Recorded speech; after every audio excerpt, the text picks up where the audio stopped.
Subscribe করুন হবিটেক BD YouTube চ্যানেলটিকে এবং পাশে থাকা বেল আইকনটি প্রেস করে দিন ইলেকট্রনিক্স এবং রোবোটিক্সের ভিডিও সবার আগে পাওয়ার জন্য।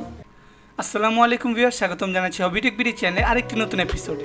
আজকে ভিডিওটি খুব ইন্টারেস্টিং হতে চলেছে, কেননা আজকে ভিডিওটির টপিক হলো ড্রোন সিরিজের এটি প্রথম ভিডিও। আজকে ভিডিওটিতে আমরা জানবো একটি কমপ্লিট ড্রোন তৈরি করতে আমাদের কি কি ইলেকট্রনিক্স লাগবে, একটি ড্রোন আকাশে কিভাবে ভেসে থাকে এবং একটি ড্রোনকে কিভাবে কন্ট্রোল করা হয়। আমরা সামনে আরও কয়েকটি টিউটোরিয়াল ভিডিওর মাধ্যমে ড্রোনের এই ধরনের বেসিক জিনিসগুলো জানবো, তারপর আমরা একটি কমপ্লিট প্র্যাকটিক্যাল ড্রোন তৈরি করব।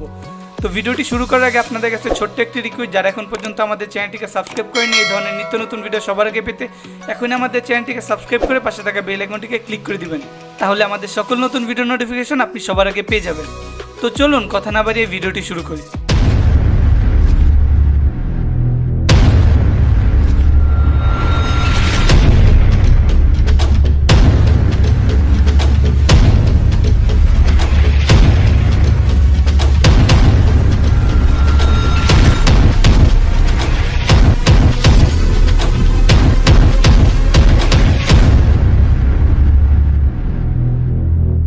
তো প্রথমে আমরা জানবো ড্রোন আসলে কত প্রকার। ড্রোন আসলে দুই প্রকার, এক প্রকার ড্রোন হলো প্লেন টাইপ ড্রোন এবং এক প্রকার ড্রোন হলো মাল্টি রোটর অথবা কপ্টার টাইপ ড্রোন।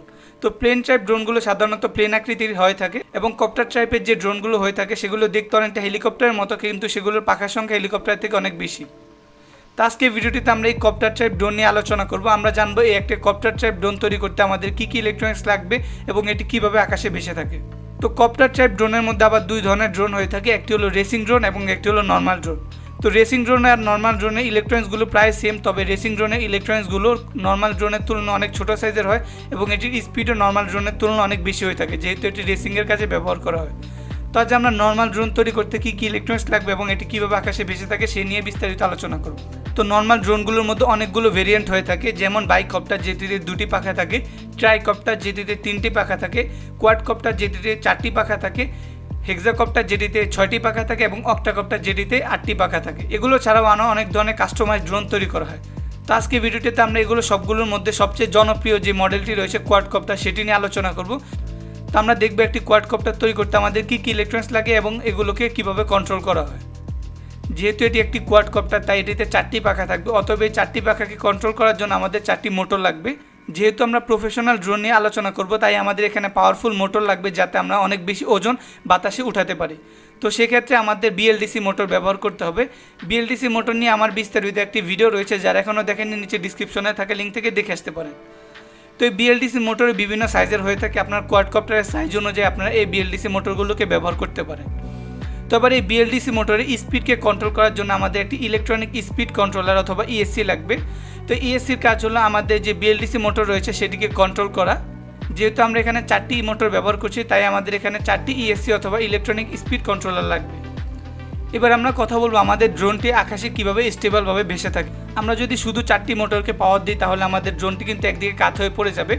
তাই আমাদের এই সমস্যাটির সমাধানের জন্য রয়েছে ফ্লাইট কন্ট্রোলার। ফ্লাইট কন্ট্রোলার অনেকটা মাইক্রো কন্ট্রোলারের মতো, কিন্তু এটিতে আরও অনেকগুলো সেন্সর থাকে যার মাধ্যমে ড্রোনটি আকাশে স্টেবলভাবে ভেসে থাকতে পারে। তো এবার আমরা জানবো আমাদের ফ্লাইট কন্ট্রোলারের কাজ কী। যেমন আপনি চাচ্ছেন যে আপনার ড্রোনটি সামনের দিকে যাবে, তো আপনার ফ্লাইট কন্ট্রোলারটি কী করবে, আপনার ড্রোনের যে পিছনের মোটরগুলো রয়েছে সেগুলো আরপিএম বাড়িয়ে দিবে। এর ফলে আপনার পিছনের মোটরগুলো উপরের দিকে উঠে যাবে এবং সামনের মোটরগুলো নিচের দিকে ঝুঁকে যাবে, এর ফলে আপনার ড্রোনটি সামনের দিকে চলে যাবে। সেমভাবে আপনি ডাইনে চাইলে আপনার মোটরের বামের মোটরগুলোর পাওয়ার বাড়িয়ে দিবে এবং আপনার ড্রোনটি ডানের দিকে মুভ করতে থাকবে।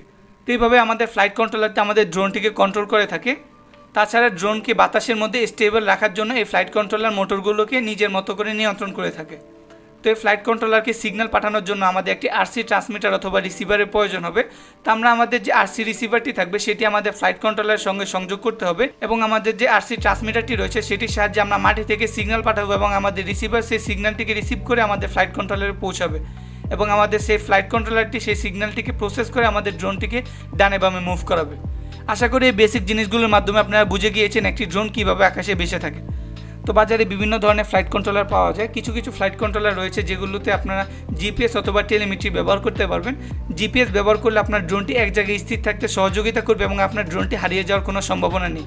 আপনি যদি জিপিএস ব্যবহার করেন তাহলে আপনার ড্রোনটি আপনার রেঞ্জের বাইরে গেলে অটোমেটিক যেখান থেকে উড়েছিল সেখানে ব্যাক করে চলে আসবে। এবং টেলিমেট্রি ব্যবহার করে আপনি আপনার ড্রোনটিকে ল্যাপটপ অথবা মোবাইল ফোনের সাহায্যে কন্ট্রোল করতে পারবেন এবং আপনার ড্রোনটিকে বিভিন্ন মিশন দিতে পারবেন। তো একটি কমপ্লিট ড্রোন তৈরি করতে আপনার এই বেসিক ছাড়াও আরও কিছু বেসিক জিনিস জানতে হবে, যা আমরা পরবর্তী বিভিন্ন ভিডিওতে আলোচনা করব। তো আজকে ভিডিওটি এই পর্যন্ত। ভিডিওটি ভালো লাগলে ভিডিওটিতে একটি লাইক দিয়ে দিবেন, বন্ধুদের সঙ্গে শেয়ার করতে ভুলবেন না। আর এই ধরনের নিত্য নতুন ভিডিও সবার আগে পেতে এখন আমাদের চ্যানেলটিকে সাবস্ক্রাইব করে পাশে থাকা বেল আইকনটিকে ক্লিক করে দিবেন। দেখা হবে পরবর্তী কোনো ভিডিওতে। সে পর্যন্ত ভালো থাকবেন, সুস্থ থাকবেন।